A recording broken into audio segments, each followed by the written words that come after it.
And now, your go-to source for year-round fantasy hockey advice, DFS and betting coverage. This is NHL Fantasy on Ice. 1 month until puck drop. Fantasy drafts are just around the corner. It's time for another episode of NHL Fantasy on Ice. Nick Alberga, Jake Hahn, Pete Jensen, and Chris Meany. On today's agenda, Jake, rookies and keepers. Always fun. How are you? I'm great. One of my favorite things to talk about, obviously, young players in this league. And we're coming off an excellent Calder Trophy race last year, Nick, with so many different contenders. And it goes well beyond that. It's not just second-year players. There's a lot of other young players we can get into as well. We debated Celebrini and Bedard briefly on last week's podcast, but we'll go well beyond that one on today's. Yeah, we're going to continue with that for sure. And I will preface this entire conversation by saying a year ago, and I remember it vividly, I came back from Europe, same type of situation. And we're like, Matvei Michkov, it's his to lose. It's his to lose. Well, he lost it. Lane Hudson won the Calder Trophy. So you're going to hear a lot of conversation over the podcast today about Ivan Demidov, and rightfully so. I think he's the odds-on favorite right now to win the Calder Trophy. But there's a lot of enticing names. So right off the bat, I ask you, I give you Ivan Demidov or the field. Who are you taking, Jake? It's tough. I mean, all odds equal, I think I got to go with Demidov. I think he's just set up perfectly to go out and win this award, but you're giving me the entire field. Someone's going to step up and surprise us, right? It cut too clean last year looking back at it. And I mean, you mentioned Michkov at a moment where he would have been the front runner, the favorite to win the Calder. Obviously, Celebrini was the guy going into the season. And what else did Celebrini have to do to win the Calder last year, True. Nick? I mean, look at those numbers. If I would have just shown you those numbers, you'd say, yeah, he's probably winning the Calder, but obviously Lane Hudson deserved that thing, no doubt, and Dustin Wolf had his moment as well. So I'll take the field if you want Demidov, because I feel like someone's going to step up, maybe that we're not even going to talk about today. You know, I was curious, and so I look back last year. Again, a lot of the convo was about Michkov and Celebrini, and rightfully so, and Lane Hudson was an afterthought. Like, we knew he was in the Calder conversation, but we didn't look at him as a legitimate threat. And I'm with you. I've got the field as well, and that's taking nothing away from Demidov. This guy is a supreme talent. Would I be shocked if he won the Calder Trophy this season? Probably not. But I'm going to bring you two names on today's podcast. I don't know if you want to call them sleepers for the Calder Trophy, but guys, I somewhat believe in to surprise some people. Number one's another defenseman, Zane Parekh with the Calgary Flames. Scored in his NHL debut last year, Jake. Only one game to his name so far. 33 goals, 107 points in 61 games for Saginaw last year. And the most important note here in Calgary, a lot of moving parts, but I could see a pathway where Parekh is running that first power play unit, maybe in November, December, something like that. How do you feel about that? Well, that's something Calgary is lacking right now. I mean, they're obviously not a perfect formula, but they did have a good season last year. They surprised a lot of people. They're kind of trying to do this thread the needle thing where they're keeping some of their veteran players. They still got guys like Huberdeau, Kadri under contract, making big money, but they actually are starting to infuse some youth there in Calgary. It's a really interesting mix, right? We're seeing the Matt Coronados, Connor Zaris, all these different young players. And now you mentioned Parekh possibly getting a chance, and I'm looking at that back end and I'm thinking, yeah, there's a path here to the first power play. Like, there's no guy that's locked in on that first power play role in Calgary. And I actually think this team has more talent than people give them credit for. I think some are going to be looking for them to take a step back. Nick, I think they're going to be in the mix for a playoff spot in the West. It's going to be tough to make it, but I think they're going to be in that conversation. And I love the Parekh shout. I think he's got a real legit shot to take over that first power play at some point. On the topic of the Calgary Flames, guys, how are we feeling about Dustin Wolf after a magnificent, let's be honest, like Lane Hudson and Celebrini were awesome, but didn't Wolf come in second, I think? And I think that he really opened eyes. We knew he was coming, but we didn't quite know how good he would be immediately.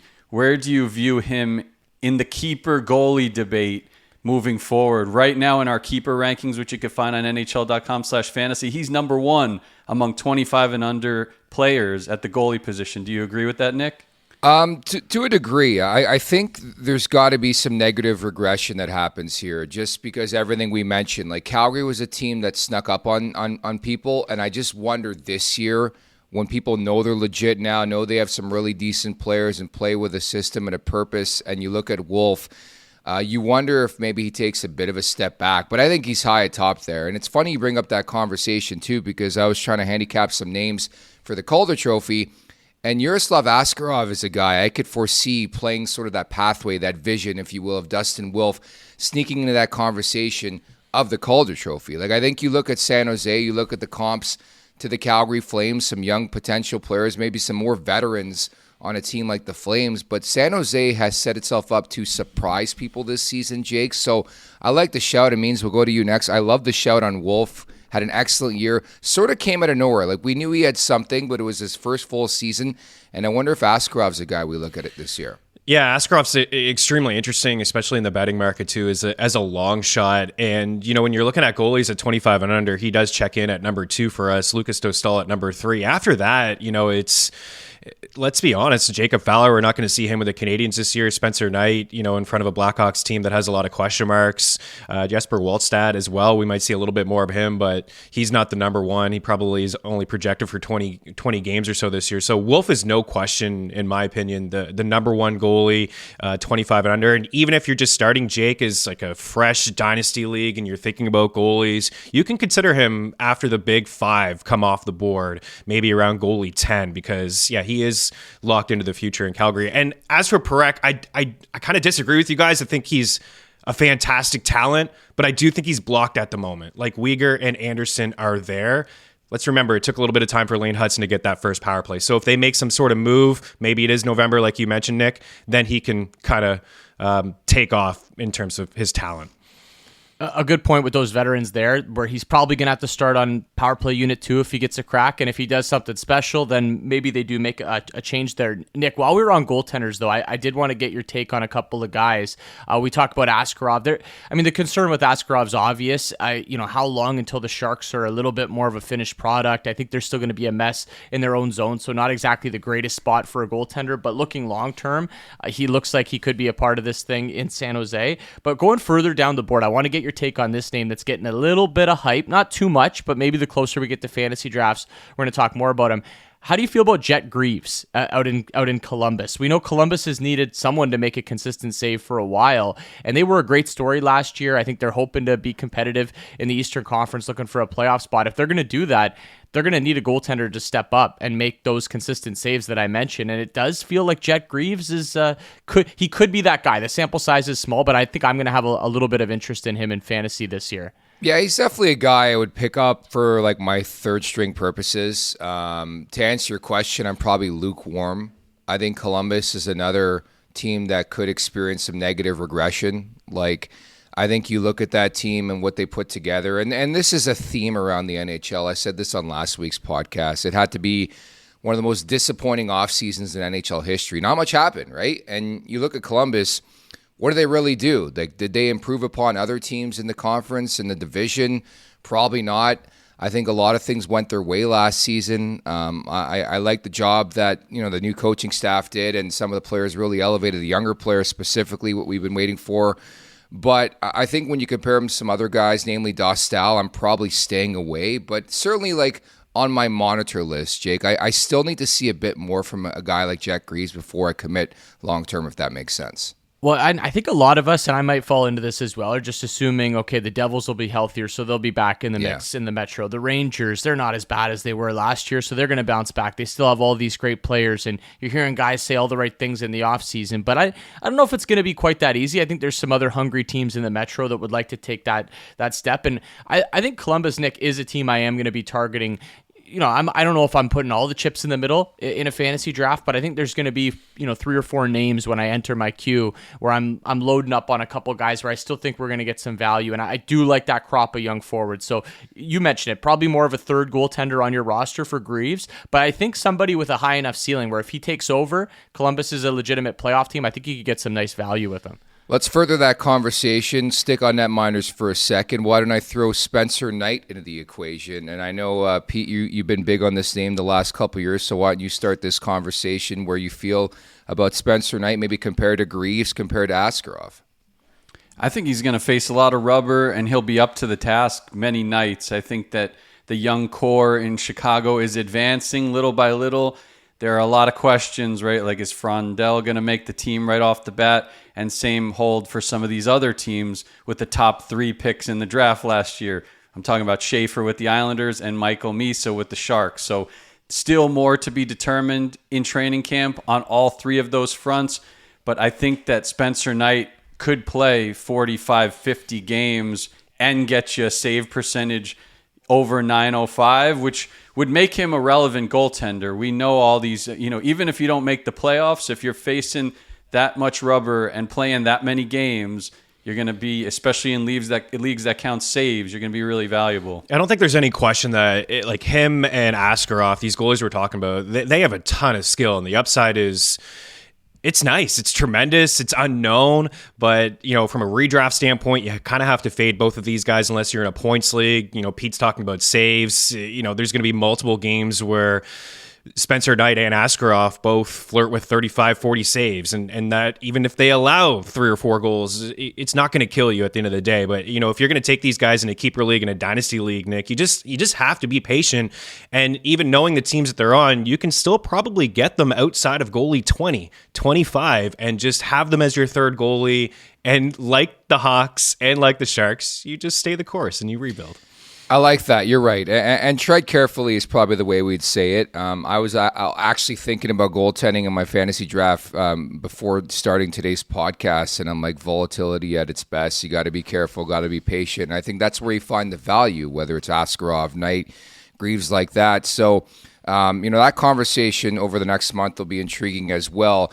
Jake, I did want to get into sort of some teams, because I think that is a theme around this league, is some of the young talent that's really come to the epicenter. And right away, San Jose, Montreal, when looking at your dynasty lists over at NHL.com, that really, really stick out. For San Jose, got Celebrini at 1, Smith 14, Misa 18, Eklund's on that list, Askarov's on that list. Then you got Montreal, Jake, with Hudson, Suzuki, Caulfield, Demidov, Slavkovsky, Fowler, Dobson. I mean, the list goes on and on. Who do you like the better build when it comes to that right now? Is it Montreal or is it San Jose, Jake? Well, Montreal's closer. We know that, right? They made the playoffs last year. I think their players are a little bit more legit. So if you're looking short term, I think the Habs are the play, right? But if you're going dynasty league, keeper league, I think San Jose has tons of appeal. I don't know what to do with Misa. I mean, obviously in a redraft league and in a league where you're looking for points this year, I think that might be too much too soon. But if you're looking down the line, I mean, kid's got a ton of talent. So I think where the boys have him ranked is completely fair. I'd look way down. I think there's some value. I know he's a little bit of an older player when we look at this group of young players in San Jose, but Will Eklund is somebody I've got a ton of interest in that I don't think he's going anywhere in that top 6, and he's getting legitimate power play time. So I really like Eklund, and that Sharks team is just loaded. So I don't think they're ready to take a huge step this year, but I do think they're going to be a fun fantasy team. And Eklund's a guy, especially in redraft leagues, where I'm going to have my eye on. I think you're going to get a really nice amount of value with him. One guy I'm really excited about, I don't know if he's going to crack the lineup this year, but when he does, like not far behind Nick's guy Parekh, is Sam Dickinson, former high pick defenseman, a guy that was killing it with 90-plus points in 50 some odd games in the OHL last year, and just has an enormous ceiling because that power play 1 spot is up for grabs. We saw it with a couple of guys through the years, the damage that could be done in that spot, namely Erik Karlsson when he had the 100-plus points in a garbage season for the Sharks, missing the playoffs by a mile and stuff. I really want Dickinson and Misa to make this team. Like, those are two players, like Pete just mentioned it, the 90-plus points. I mean, he had 31 points in 17 playoff games, over 160 points in his last 2 years with London. And just, we know that he's going to quarterback that power play.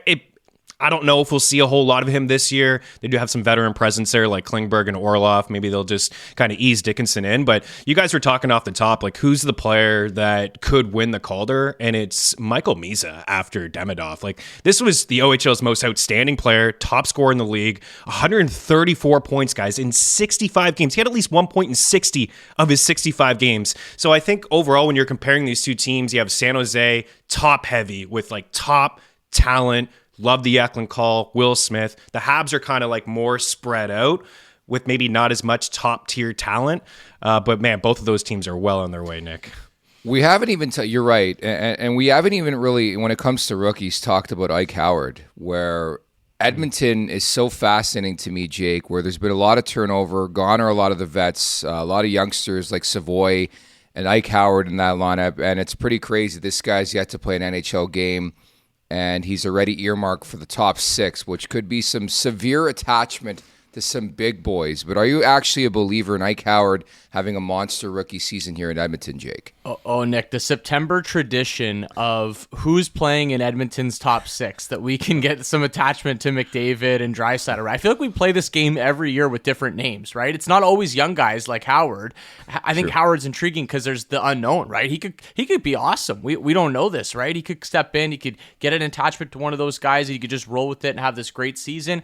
Or maybe he's not NHL ready, right? There's a downside to it. So I think it could go so many different ways with him. But look, we're here to take some risks. We're here to take some shots. So if you're willing to roll the dice, I think there is enough upside there where it could be one of those league-winning type plays. I think it could also flame out. But I think where you're drafting him, I don't think it's going to kill you too much if you hit on your other picks. So I don't mind taking a shot on him. But yeah, this is the September tradition like no other, is who's getting the attachment to McDavid and Draisaitl this year. It's an ongoing process in Edmonton. I'm in. Absolutely. Nick, I'm totally in. In terms of the odds, too, I mean, he's got the second shortest odds. He's tied with a few defensemen we could also bring up here in a little bit. But yeah, there's an opportunity for him immediately. All those guys that they tried last year, Evander Kane and Victor Arvidsson and Jeff Skinner, like, they're all gone. See you later. This kid's got a ton of speed, a ton of skill, his elite playmaking. He's not afraid to rip the puck. He's got the best playmaker in the world playing alongside him. He may even get some power play time at moments. If Hyman and Ryan Nugent-Hopkins are not living up to expectations, but 52 points in 37 games with Michigan, Hobey Baker Award winner. I'm surprised the Lightning gave him up. Like, I maybe there's something we just don't know, but that's a good get by Edmonton, and they desperately need somebody like that in their top 6. Means I'll tell you off air what happened, okay? We're not going to bring it to this podcast, but this screams Rutger McGroarty to you, and we're all familiar with that name, Sure. Okay? This guy wants to be in the show, doesn't want to be on the 4th line, wants to be on the 1st line. So he's going to get his chance. I think it lasts maybe as long as this cup of coffee I'm having on this podcast. Okay, we have this convo with young players every year in the preseason. Can they stick? Does he even make it out of the preseason is my question. And it's nothing against from the kid. I think it's a difficult league to play in, and it's difficult specifically to play with Connor McDavid or Leon Draisaitl. So I think at the end of the day, we're going to find a vet on that line. I think if you want to have a look at a deep sleeper, Ike Howard's a guy you snatch with like one of your late picks and you hope for the best. But I don't see this working out, Jake. I don't.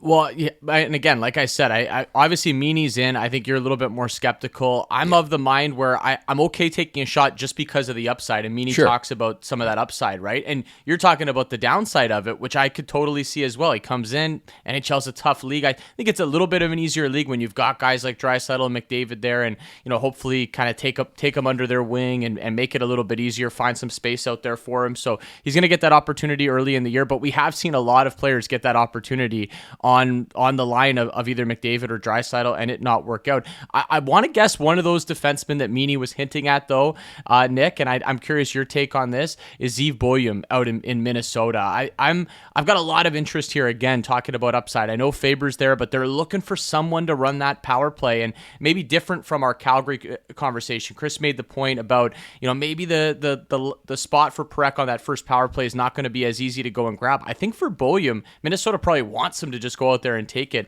early in the season. So I've got some interest in him. This is always welcome news in fantasy hockey when there's hot prospects coming up on the blue line, because as you guys know, there's a significant dip when it comes to the blue line in fantasy hockey. So I'm pretty in on Boyum. I think there's opportunity. I think there's Minnesota's a team a lot of people sleep on, but they actually have a lot of value, whether it's in the crease, blue line, up front, obviously with guys like Kaprizov and Boldy.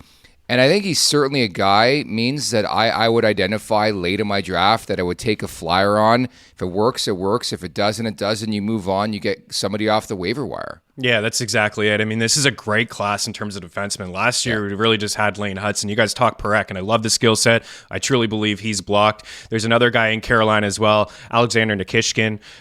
Maybe the doors open a little bit more for him with Orlov and Burns being gone, but he's probably not going to see top power play time either with Shane Gostisbehere there. And this is a guy that's had 17 goals in each of his last 2 seasons, 50-plus points in 2 of his last 3 in the KHL, and throws his body around. He had 17 hits in 4 games in the playoffs. But Zeev Boyum, this is what Minnesota has needed for years. Like we could sit here all day and think about the defensemen that they've tried on their top power play. Like no disrespect to Jared Spurgeon, but now they have a guy who's had nearly 100 points in the last 2 years playing in the University of Denver. They gave him a taste, Jake, last year in the playoffs.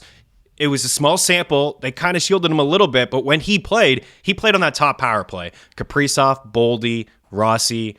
He's got a great path for a really good season. It was one of my favorite targets. And I think the fact, and you made the point about him doing that in the playoffs, tough competition against Vegas in that first round, where I actually thought Minnesota could have easily won that series. They did a lot of things to kind of get me excited about Wild hockey for this season and the future. The fact they're doing that in those type of games, those important games, makes me think they're gonna give him the shot in the regular season for sure and see what he can do, and kind of just let Faber be that all-round defensive guy, right? That really solid rock that's going to log all those minutes. So I'm bullish on Minnesota Wild hockey. Nick, where are you at on Anaheim and some of their young players right now? A couple guys a little further down the list, but not too far. I still think we're excited, but Anaheim's now trying to blend in some veteran guys in that lineup. I don't know how this will affect young players. So Zegras is out. Kreider obviously comes into that top 6 situation, but you got guys like Cutter Gauthier there, Mason McTavish. Is there anybody that catches your eye still in Anaheim?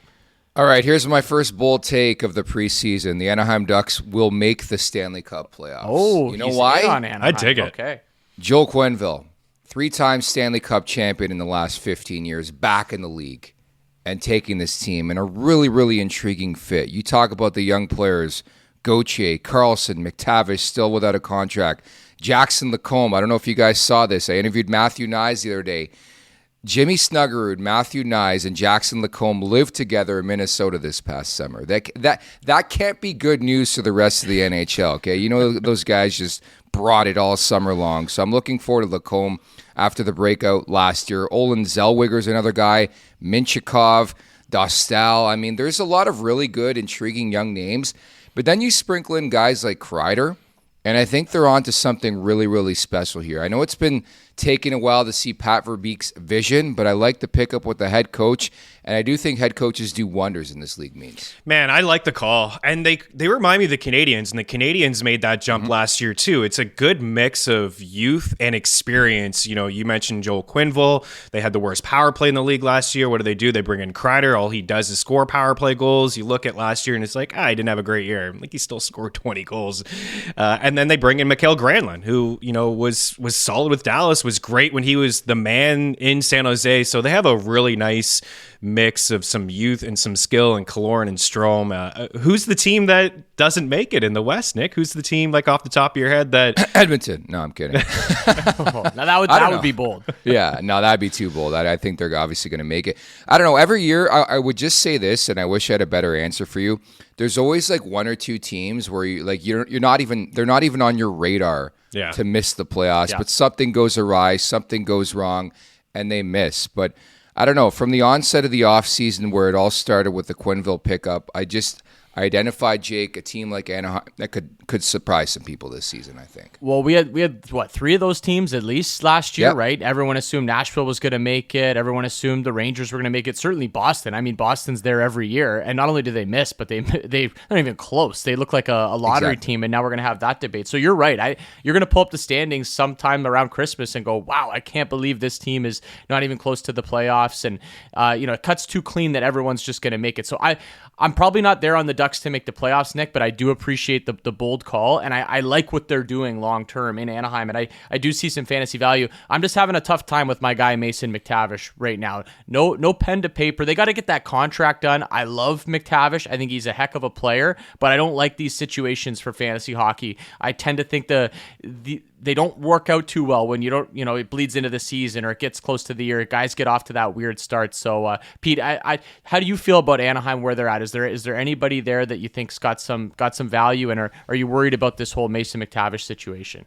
I'm a little worried, but I think that from what we've seen so far, he was a rookie last year, among the best even strength goal scorers among rookies. I think he was tied at the top. Cutter Gauthier, what he did in the second half, like, that's a guy that I'm going to prioritize in a keeper or dynasty league, because, Nick, whether it's this season or next season or the year after that, Anaheim's coming. We know it. You just said it for all those reasons. You know that it's coming, and Cutter Gauthier is going to be that 40, 45 goal scorer. I think you could take that prediction to the bank, whether it's this year or next year. It's coming very soon for Gauthier. We saw a glimpse of it last year. We know he's got that confidence too, and let's piggyback off that because I think that a team that they're going to be competing with, at least in my mind, is the Utah Mammoth. Now, with a nickname, but Logan Cooley, Dylan Guenther, Barrett Hayton, JJ Peterka, some names, some younger names, some dynasty keeper type names that would be in the equation. Jake, we're waiting for that team to take the next step. Is this going to finally be the year for that franchise? I'm going to say yes. I got to figure out who's coming out, but like your take, I think it's a little less bold than the Anaheim take. I think the Anaheim take to make the playoffs would be more bold. I feel like this Utah team is more ready to do it, but they got all the parts. They really do. I think the blue line is solid enough when they're healthy. I don't think it's perfect. I think they are probably going to have to win their fair share of high-scoring hockey games, but look at the names that you just mentioned, Nick, and these are young players, but they're players that do have some experience in the National Hockey League. So I think when you're looking keeper, dynasty, maybe you're looking at some of these other younger teams, right? The San Jose's and, teams where these guys have barely even played yet. But I think when you're looking redraft and you're specifically just looking for this year, Utah is just loaded with talent. I can't help but be in on JJ Peterka. I still love what a guy like Logan Cooley is doing in that offense. And all of it centers around Clayton Keller, who I think is one of the most underrated players in the league, one of the most underrated top players in the league. So I'm all in on the Utah Mammoth this year. 100%. We were talking, Pete and I, off air about Utah and Clayton Keller and maybe just being one of the most underrated players. You mentioned it, like he was among the leaders in points in the second half, and he's the straw that stirs the drink there. I wanted to see what you guys think about Dylan Guenther's ranking here. We have him pretty high in the under 25. I mean, we talked about Celebrini and Bedard last week. You have Kachuk, Suzuki, Jack Hughes, Wyatt Johnson, Mitch Koff, Stützle, Caulfield. And then we get into Dylan Guenther, and there's a nice crew of young talent here. Will Smith, Matt Boldy, Michael Miza, Demidov, Cutter Gauthier, Slavkovsky, Raymond. Like, that's pretty high for Dylan Guenther. And I feel like this, Pete's saying, Cutter Gauthier, 40, 45 goals. Dylan Guenther, to me, is a future 50-goal scorer in this league, given his shot. Easily. And I think that's just a compliment. I think Utah is another prime example of people they just gloss over in fantasy hockey. And they're like, there's no sex appeal there. But Guenther has proven year after year, gets that extension. I know even in one of my keeper leagues, people were like chirping one of my buddies for keeping Guenther. And it's like, you don't know. And then he had that huge start to the season a couple years back where we're like, okay, I get it now. And I think you got to remember, too, like a lot of players these days are paid for projection. I mean, just look at Frank Nazar, of course, with Chicago. Like, it happens quite frequently. And I think you're paying before, the blow-up. And I think Guenther's been trending this way for a couple of years, Jake, and certainly a guy I'll be looking at, very, very closely in fantasy hockey and drafting for sure. I think the boys have him properly ranked. You could maybe even argue a couple spots higher if you want. Meany talks about the 50-goal potential. I mean, this guy is a shoot-to-score type player. If you watch him, I don't think he's ever hit a goaltender in the chest in his entire life. He just goes for the corners. He might hit the post, crossbar a couple times, might even miss the net, but he is going for those thin margins, and he's got the ability to pick those corners. It's incredible to watch compared to maybe some other guys you watch, and you're like, okay, he's a shoot-to-shoot player, that's fine too. Create a lot of chances, but I love the guys with this kind of talent, and I think him and Boldy are kind of an interesting conversation, right? Boldy out in Minnesota, where I look at and think, yeah, he hasn't hit 40 goals yet, but he's got that 40-goal potential, Pete. So I'm with you guys. You guys have a Guenther, I think, 2 or 3 spots ahead of Boldy. I'm with you on that. I think he's got more potential to even go higher than that, but there should be some interest in Boldy in Minnesota as well. Very high ceiling for him. Also, Clayton Keller. I don't think the general public realizes that if you look at our point projections, which again you could find on NHL.com/fantasy, he's in the same range or even ahead of some of these names. Austin Matthews, David Pastrnak, Sidney Crosby. He's right in that 90 to 95 point range because he was in that range last season. And then you look at the supporting cast beyond all those names you mentioned, Nick, in Utah, a lot of 29 and under players, including Karel Vejmelka, workhorse goalie. He's a fantasy sleeper, and he should have the lion's share of the workload. Nick Schmaltz is only 29. Sergachev, a player that I love, had 50-plus points in a bounce-back season last year, didn't even hit his full ceiling. He's only 27, Dursey 26, and then, you have Jerome McGinley's son, Tej Aginla, waiting in the wings. That's a guy I'd love to have on my team based on how his father played all those years. Oh, definitely. And so many moving parts in general in the Western Conference. And you'd have to think a couple teams are going to move out, a couple are going to move in, but you just never know on a year-by-year basis. I think we should dovetail this conversation, too, by mentioning Matvei Michkov. If you guys remember, the last 30 games of the season, he had 29 points. And you start to wonder, can he be a point-per-game guy moving forward, maybe above that? And Rick Tocchet, where he fits in Philadelphia. But, Jake, how do you feel about Michkov?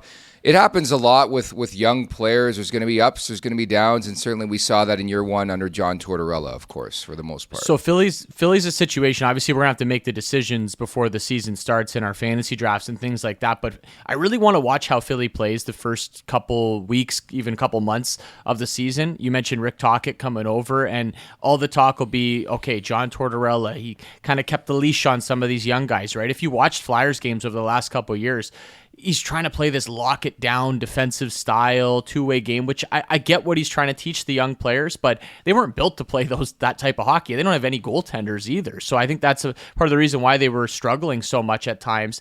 I'm curious what Rick Tocchet tries to do, because he can be pretty defensive as well and try to play that style. He tried to play it in Vancouver a little bit.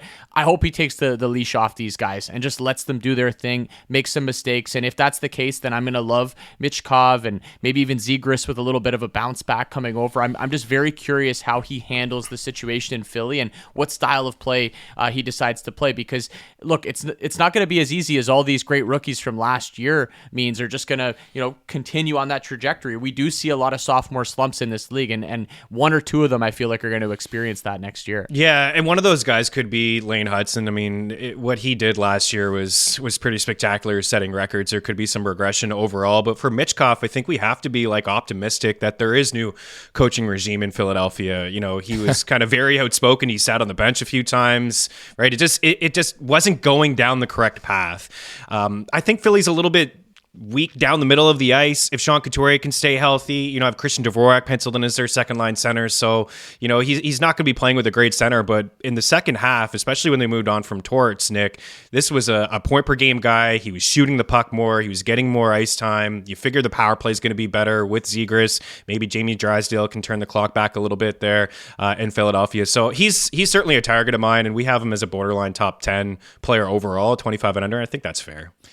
It's fair, and I know it's Rick Tocchet from John Tortorella, but it really feels like Forrest Gump, and the knee brace is coming off for Michkov, so I think look out for him. And Pete, I wanted to ask you as well about the New York Islanders. It's funny, we've had this entire conversation about rookies and keepers for 30 minutes or so, and we haven't talked about the guy that went first overall, but what are the chances we see Matthew Schaefer make the Islanders here?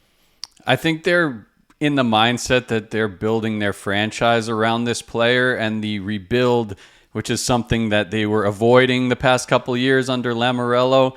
The rebuild and retool is in full force now that they got the number one pick. I also like some of the moves they made, to acquire. They got Calum Ritchie in the trade for Brock Nelson.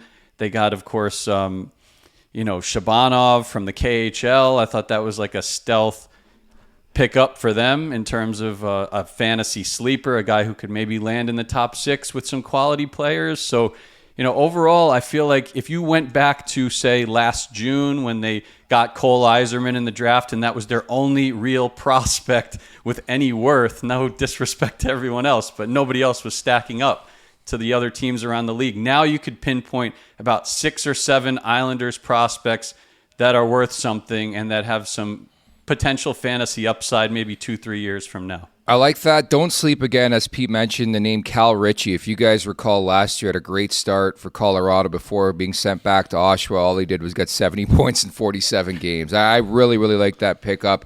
And so Cal Ritchie's a guy I've identified. We'll see how he does in camp, but means that the Islanders are begging for somebody to take over here outside of Barzal up front. I think Ritchie is a prime example of that. Yeah, he should get an opportunity, right? I mean, the Islanders had a really good offseason. I don't feel like they're a playoff team, and they may be patient with Schaefer. He only played 17 games last year before he suffered the injury at the World Juniors, but this kid's going to be a superstar. If you're thinking about like a rookie-only draft after Demidov, I would be highly thinking about him. I'd probably go Demidov, Misa, and then I'd be thinking about him and Dickinson and some of these other defensemen that we talked and discussed. But, Jake, I wanted to throw a couple more names that, at you guys before we wrap. Just there's a Ryan Leonard and Jimmy Snuggerud. I know Nick mentioned him. Leonard's going a little bit higher in redraft leagues. He may be the better player in a dynasty league, but I think Snuggerud has got a really good opportunity at a top 6 role as Washington's a little bit deeper. Leonard's probably a third line player, but in 7 games in the regular season, he had 4 points, 15 minutes per game.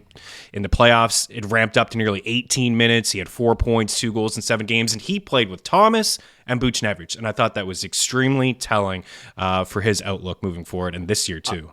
I'm glad you brought these names up, Meanie, because they jumped out to me on the list as well. Ryan Leonard, look, there was a lot of excitement for him coming over, and I think it's harsh to judge him on what we saw last year because the sample size is small for one, and the games that he had to play, right? It's late in the season when it's getting intense, and then playoff games. So I think a lot of people are going to look at his numbers and go, "Oh, he really didn't do much." So I don't know. Is there going to be a lot of interest? There usually is with some of these young guys. I'm with you. I'd prefer Snuggerud and his spot in that St. Louis lineup. I think he's got a legit shot, Nick, to make an impact in that top 6. And I'm bullish on St. Louis. I think, we're kind of looking at, okay, what's that Central Division going to look like? We know who the top teams are. I think St. Louis and Minnesota are both legitimate. So it's going to make it very interesting in that Central. If I also like Utah too, there's only so many spots. All these teams are going to have to hit the ground running. But I'm interested in what's going on in St. Louis, including Snuggerud up there. Yeah, call it a clean sweep. It's more about pathway. Like Ryan Leonard is a guy I could easily see start on the third line, and that's just not going to do it from a fantasy perspective. Then there's the other big boys. Like St. Louis is always a team built around their depth, and Snuggerud could be on the first line, it could be on the third line, but I think you have to start him on that top line because of everything Means just mentioned, how good, how strong he looked in the Stanley Cup playoffs, playing those 7 games, getting 4 points. So I think the instant value is going to be there with a guy like Snuggerud over Leonard, but 2 premier young talent players. And I think that's a theme in general, just to tie a bow in this conversation today, Jake, is just how much young talent there is in the game right now. Well, yeah, we're talking about a guy like Snuggerud that we're all kind of excited for. I was pumped for Jake Neighbors last year. He was my guy in St. Louis. Didn't really end up happening. Now it kind of feels like maybe he's getting past, but a lot of times we're a year early on these things, right? So maybe there is still some value with a guy like that. I think the theme of today, or the one thing I'm really going to take away if I didn't know it already, the amount of young talent in this league. Not just like we talked about the great Calder race from last year. Obviously, we've got some other great names this year, guys we haven't even seen, and also just guys that have been in the league for 2 or 3 years that we look at on the under 25 list and go, wow, he's still only under 25, and you kind of forget, right? Because these guys have already made such an impact. So blessed with so much young talent in this league right now.